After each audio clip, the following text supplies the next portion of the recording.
There is a quiet exhaustion that settles into people long before they admit it to themselves. It arrives not as a dramatic collapse, but as a low-grade hum beneath daily life, a sense that no matter how much effort is applied, something essential never quite resolves. Goals are set, habits refined, relationships analyzed, traumas unpacked, and yet the feeling persists that life is a problem constantly in need of repair. This exhaustion is not born from laziness or failure. It is born from obedience. Obedience to an invisible assumption that life is broken and that you are responsible for fixing it. From an early age, the narrative is introduced gently, almost lovingly.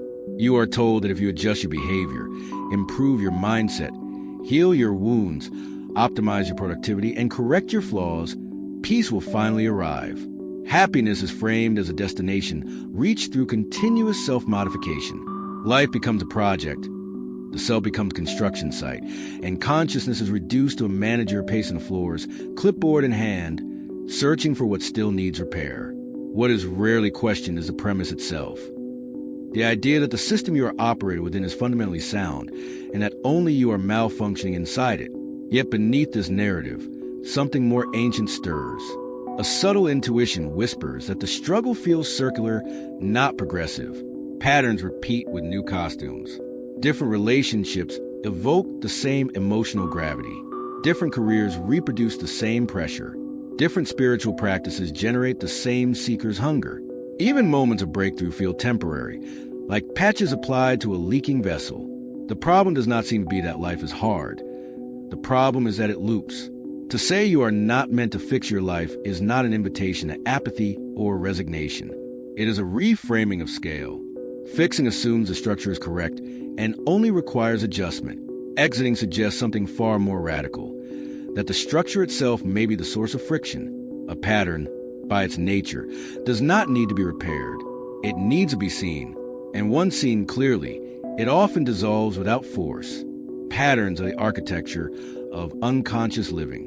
They are not only habits of behavior, but habits of perception. They dictate how you interpret events, assign meaning, anticipate outcomes, and define identity. The pattern is not what happens to you. It is a lens through which everything happens. Most people attempt to change outcomes while keeping the lens intact, which is why life feels like an endless series of rearranged furniture in the same locked room. This locked room is constructed from stories. Stories about who you are, what the world is, what time means, and what is required to be worthy of peace. These stories are inherited, not chosen. They are passed through families, cultures, educational systems, and economic incentives. Over time, they sink beneath conscious awareness and masquerade as reality itself. The mind begins to mistake the map for the territory, the script for stage, the pattern for life. What makes this especially seductive is that the pattern rewards effort. It applauds striving. It praises discipline. It celebrates resilience. Each attempt to fix your life is met with small improvements, enough to sustain hope, never enough to end the cycle. The pattern is not cruel, it is efficient. It runs on your belief that the next adjustment will finally complete the picture. The moment you feel close, the horizon moves. To exit a pattern does not mean escaping responsibility or abandoning growth. It means shifting from participation to perception. The pattern only has power while it is unconscious. Once it is observed without judgment or urgency, its grip loosens. This is why so many people feel disoriented when they stop trying to fix themselves. Without the familiar struggle, identity feels porous. The self that was built around improvement projects no longer knows its function. This disorientation is often mistaken for regression, when it is actually a threshold. There is a cosmic elegance to this shift. In nature, systems do not heal by obsessively repairing individual components. They heal through reorganization. A forest does not fix a dying tree by motivating it to grow harder. It allows decay to feed new life. Rivers do not argue with obstacles. They reroute. Stars do not struggle to shine. They burn because they cannot do otherwise. Only the human mind has been trained to believe that existence requires constant correction. The invitation here is not to adopt a new philosophy, but to recognize an old truth that has been drowned out by noise. Life is not a puzzle you solve. It is a movement you align with. When alignment is lost, effort increases. When alignment returns, effort decreases, even as effectiveness rises. Exiting the pattern is not an act of rebellion against life, but an act of intimacy with it. As this exploration unfolds, it will not offer you a better strategy for fixing what feels wrong. Instead, it will gently illuminate the invisible loops you have been running inside, not to shame you for them, but to reveal how innocent the repetition has been. There is nothing wrong with you for being caught in a pattern. Patterns are how consciousness learns itself. But there comes a moment when learning gives way to remembering, and remembering gives way to release. This introduction is not a promise of immediate clarity or permanent peace. It is an opening of a door you may not have noticed before. Beyond it lies a different relationship with effort, identity, and meaning. Not an improved version of the same life, but shift in how life is lived. Not fixing the story, but stepping out of the script long enough to realize you were never confined to it. To understand what it means to exit the pattern, it helps first to sense how deeply patterns govern ordinary experience. Most people imagine patterns as behaviors they repeat or circumstances they keep attracting, but this is only the surface expression. Beneath actions and events lies a far subtler structure, a pattern way of perceiving reality itself. This perceptual architecture decides what feels important, what feels threatening, what feels possible, and what feels inevitable. Long before you choose how to respond to life, the pattern has already interpreted life for you. One of the central themes running through this exploration is the distinction between living from within a pattern and living from awareness of it. When you live from within the pattern, experience feels personal and urgent. Every emotion demands resolution. Every problem insists on a solution. Time feels scarce, and identity feels fragile, as though it must be constantly defended or improved. In this mode, life is approached as a sequence of obstacles standing between you and a future state of fulfillment. The present moment is tolerated only as a means to an end. When awareness enters, something subtle but profound shifts. The same events may still occur, but their psychological gravity weakens. Problems no longer feel like accusations against your worth. Emotions arise and pass without demanding interpretation. Time loosens its grip, and the future loses its hypnotic authority. Awareness does not eliminate the pattern by force. It reveals it as a process rather than a prison. And what is seen as a process can no longer masquerade as absolute reality. Another core theme is the illusion of self-improvement as liberation. Self-improvement is not inherently misguided. It becomes limiting only when it is mistaken for awakening.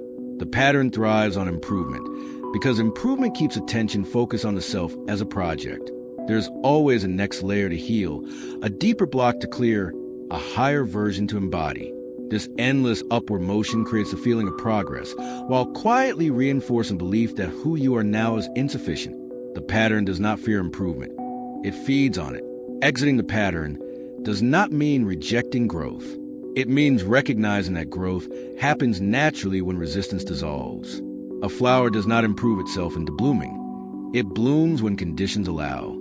Similarly, human intelligence expresses itself most fully when it is no longer preoccupied with self-correction. The pattern convinces you that freedom is earned through effort, but awareness reveals that freedom is uncovered through seeing. At the heart of the pattern is identification. Identification is the process by which consciousness collapses into a story and mistakes the story for the self.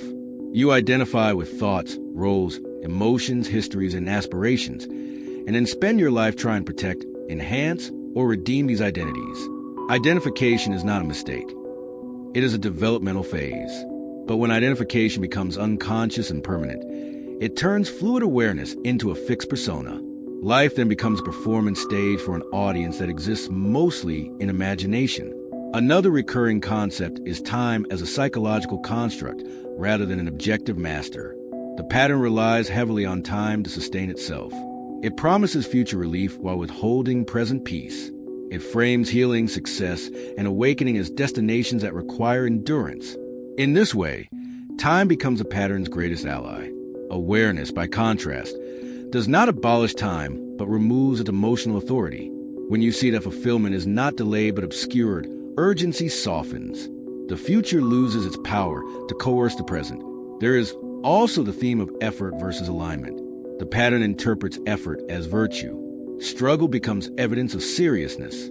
Ease is viewed with suspicion, as though something must be wrong if life does not feel heavy. Awareness reveals a different logic. When effort is born of resistance, it drains. When action flows from alignment, it energizes. Exiting the pattern often feels like doing less while accomplishing more, not because you have become passive, but because friction has been reduced at the level of perception. Perhaps the most unsettling concept introduced here is that suffering is not always a signal to fix something. Often, suffering is a friction created when awareness presses against an outdated pattern. The instinctive response is to double down on control, to refine the pattern further.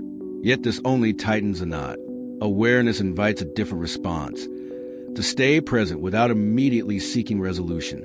In that presence, the pattern reveals its mechanics, and what is mechanical cannot maintain the illusion of inevitability. Underlying all these themes is a quiet but radical insight.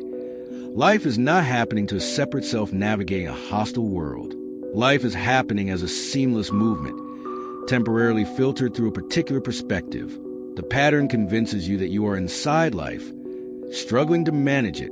Awareness reveals that you are life, momentarily experiencing itself through a pattern that can be seen, softened, and ultimately outgrown. These concepts are not meant to be memorized or adopted as beliefs. Belief is another pattern. They are meant to be felt, recognized in lived experience, and allowed to reorient perception from the inside out. The moment they become tools for self-improvement, they lose their liberating quality. Their power lies not in what they promise, but in what they expose. There is an old image that appears across cultures, myths, and dreams. A person running inside a wheel, pushing it forward with great effort, unaware that the wheel itself is carrying them nowhere. From inside the motion, the speed feels meaningful. Muscles strain, breath shortens, and sweat becomes proof of progress. But from a distance, the scene is almost tender in its futility. The runner is not weak or foolish. They are simply inside the mechanism. One symbolic way to understand the pattern is as a beautifully engineered maze with no walls. The maze does not trap you through force, but through direction. Every path seems to lead somewhere important. Each turn promises resolution just ahead. The brilliance of the maze is that it does not prevent movement. It encourages it. You walk willingly, thoughtfully, even enthusiastically. Only after years of walking do you begin to sense that the scenery repeats, that the same emotional landmarks reappear under different lighting. The maze does not need an exit sign, because the search itself is its power source. Imagine a traveler who believes the purpose of a river is to reach a particular ocean. They dedicate their life to swimming downstream with discipline and determination. When obstacles appear, they refine their technique. When exhaustion sets in, they seek stronger strokes. At no point do they consider that the river's purpose may not be arrival, but movement. One day, floating effortlessly for a moment, they notice something startling. The river has been carrying them all along. The struggle was optional. The ocean was never the reward. The flow was. Another narrative emerges in the image of a mirror-lined room. Every surface reflects a version of you. Past you, future you, wounded you, successful you, spiritual you. You walk from reflection to reflection, adjusting posture, expression, and behavior, hoping one of these images will finally feel true. Yet each reflection exists only because you are standing there. The moment you turn away from the mirrors, the room loses its authority. The pattern survives on reflection. Awareness lives in a space that notices reflection happening. There is also the story of the craftsman who believes their tools are incomplete. Each day, they sharpen, modify, and replace their instruments, convinced that better tools will finally allow them to create. Years pass in preparation. One evening, exhausted, they sit quietly and realize that creation was never missing. It was postponed. The hands were always capable. The pattern had disguised delay as devotion. Perhaps the most intimate symbolic narrative is that of the voice that narrates your life. This voice comments, judges, anticipates, and explains. It speaks in your own tone, using your memories, borrowing your name.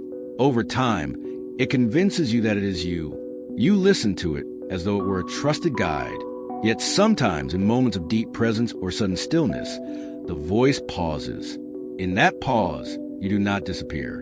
In fact, you feel more present than ever. The realization dawns slowly. The narrator is part of the story, not the author of existence. The pattern speaks fluently. Awareness listens. Another allegory unfolds in the image of a temple built on shifting sand. The inhabitants notice cracks forming in the walls and dedicate themselves to constant repair. They reinforce beams, repaint surfaces, and polish floors. The temple looks increasingly impressive, even as the ground beneath it continues to move. One day, someone steps outside the structure and sees the sand for the first time. The insight is not that the temple is flawed, but that it was never meant to be permanent. The pattern is the temple. Awareness is the ground. These stories are not meant to suggest that life is an illusion to be rejected. Rather, they point to the difference between participation and possession. When you possess a story, it possesses you. When you participate in a story knowingly, it becomes art rather than identity. Exiting the pattern does not mean destroying the wheel, the maze, the river, or the voice. It means recognizing their function and no longer mistaking them for the totality of reality. Symbolic narratives have endured for millennia because they speak to something deeper than intellect. They bypass the pattern's defenses by addressing intuition directly. When a story resonates, it is often because you have lived it without realizing it was a story. The sense of recognition is quiet, almost bittersweet. There is relief in seeing that the struggle was not personal failure, but misidentification. At a certain point in these narratives, the protagonist always stops running, not because they have given up, but because something more fundamental has shifted. They realize they are not late. They are not behind. They are not broken. They are simply awake to the mechanism that once drove them. The story does not end. It opens. When these ideas begin to move from contemplation into lived experience, a subtle concern often arises. How does one function in the world without falling back into pattern? Bills still arrive. Relationships still carry complexity. Bodies still feel pleasure and pain. Work still demands action. Exiting the pattern does not remove you from life. It changes the way life is metabolized. The shift is not external but orientational, like discovering that gravity has always been optional in how tightly you cling to the ground. In practical terms, the first noticeable change is in how problems are experienced. Before, a problem felt like an interruption to peace, something that should not be happening and therefore must be fixed quickly. This urgency was fueled by identity. If the problem persisted, it implied inadequacy. When awareness is present, problems lose their accusatory tone.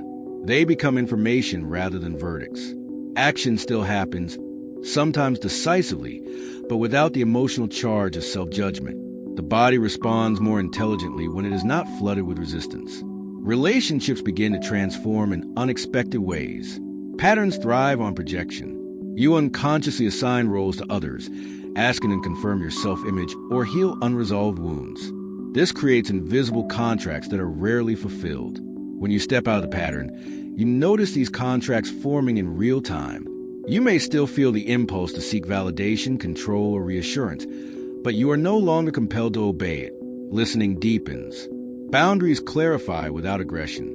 Love becomes less transactional and more spacious, not because you perfected yourself, but because you are no longer using relationships to complete an identity. Work and purpose also undergo a quiet recalibration.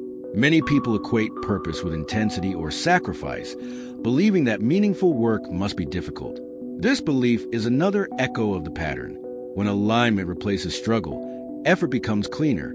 You still work, sometimes very hard, but the work is no longer fueled by the need to prove worth or outrun fear. Decisions feel less dramatic. You may notice that you change direction more easily, not because you are inconsistent, but because you are listening more honestly. Purpose reveals itself as responsiveness rather than destiny. Emotionally, exiting the pattern does not flatten experience. It enriches it. Joy becomes less manic, sorrow less consuming. Emotions are felt fully without being interpreted as messages about who you are. A wave passes through without requiring a story. This is especially important with discomfort. The pattern treats discomfort as an emergency. Awareness treats it as a sensation. This does not mean ignoring pain, but meeting it without panic. In that meeting, pain often softens on its own. One of the most tangible real-world implications is a change in how time is experienced. You still plan, remember, and anticipate, but you are no longer psychologically living in the future. The compulsion to arrive somewhere else diminishes. This often results in a paradoxical increase in effectiveness. When attention is anchored in the present, actions become more precise. You are not rushing past a moment in hopes of a better one. Life feels less like a rehearsal and more like the event itself. Another practical integration appears in decision-making. The pattern is addicted to certainty. It wants guarantees, outcomes, and assurances before moving. Awareness tolerates ambiguity. You act without needing to know how everything will unfold. This does not make you reckless. It makes you adaptable. You respond to what is real rather than what is feared. Over time, trust develops, not as a belief, but as an embodied knowing that life is responsive when you are. Perhaps the most profound implication is the way you relate to yourself when nothing is wrong. The pattern struggles with stillness. If there is no problem to solve, it creates one. Awareness rests easily in neutrality. You begin to appreciate moments that are simple, unremarkable, and quiet. This does not dull ambition. It removes desperation from it. You no longer need life to constantly justify itself through intensity. Importantly, exiting the pattern is not a permanent achievement. It is a living practice, though not in the traditional sense of discipline or repetition. Patterns reassert themselves subtly. Old habits of thought return, especially under stress. The difference now is recognition. You notice the loop beginning and do not need to complete it. This noticing is not accompanied by frustration, but by familiarity. You have seen this terrain before. In everyday life, this might look like pausing mid-reaction, choosing silence over explanation, or letting a moment be unresolved.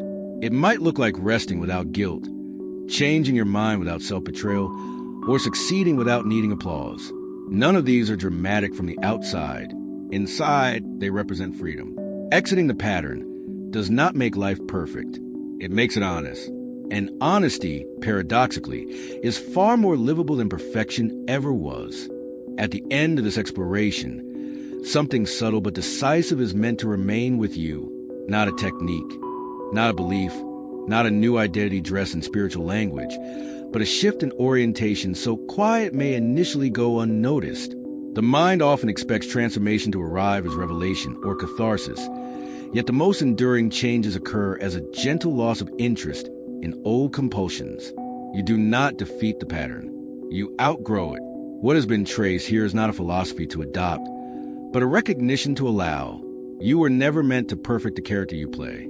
The endless self-correction, the striving to finally become someone who deserves ease, was never the point of the story.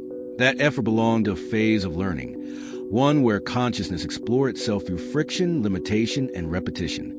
But phases are not failures, and endings are not mistakes. When a pattern loosens, it is not because you have done something right, but because awareness is ripened enough to see clearly. There's a moment, often unannounced, when the question, "What's wrong with me?" quietly dissolves. In its place arises a different inquiry, one that feels less urgent and more spacious. What has been happening all along? This question does not demand an answer. It invites observation. In that observation, the self you thought you were protecting begins to feel less solid, less burdened, and strangely more intimate. You do not disappear. You become less defended. To exit the pattern is not to abandon life's forms. You still participate in relationships, responsibilities, and creativity. The difference is that you no longer ask these forms to complete you. You engage without leaning, act without pleading, and love without negotiating your worth. Life becomes something you move with rather than something you manage.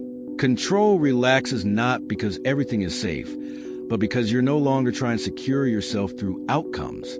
This is where the transformational call quietly lives, not in urging you to change your life, but in inviting you to notice how much effort has been devoted to maintaining a particular sense of self.